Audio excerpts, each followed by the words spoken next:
अस्सलामु अलैकुम वरहमतुल्लाहि वबरकातुहू। इस वीडियो में हम अयाम बैस के रोज़ों की फ़जीलत देखेंगे कि हदीस की रोशनी में अयाम बैस के यानी हर कमरी महीने की 13, 14 और 15 तारीख के जो रोज़े हैं उनकी क्या फ़जीलत है।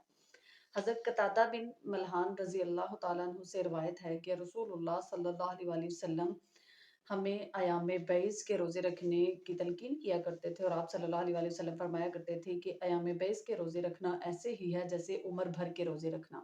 तो रसूलुल्लाह सल्लल्लाहु अलैहि वसल्लम खुद भी इन रोज़ों का एहतमाम किया करते थे। हज़रत अब्दुल्लाह इब्न अब्बास रज़ी अल्लाह तआला अन्हु से रिवायत है कि रसूलुल्लाह सल्लल्लाहु अलैहि वसल्लम अयाम बैस के जो रोज़े हैं ना सफ़र की हालत में छोड़ते और ना ही हज़र की हालत में छोड़ते और आप सल्लल्लाहु अलैहि वसल्लम इन रोज़ों की तलकीन सहाबा कराम को भी किया करते थे।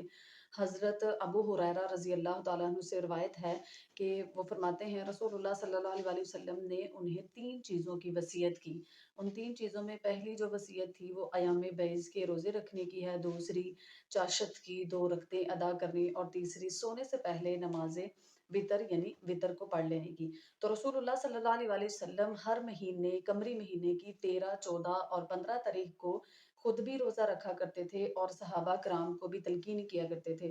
और आप सल्लल्लाहु अलैहि वसल्लम ने इसकी फ़जीलत भी बहुत ज़्यादा बयान की है कि ये 3 रोज़े हर महीने में रखना ऐसे ही है जैसे कि उम्र भर के रोज़े रखना।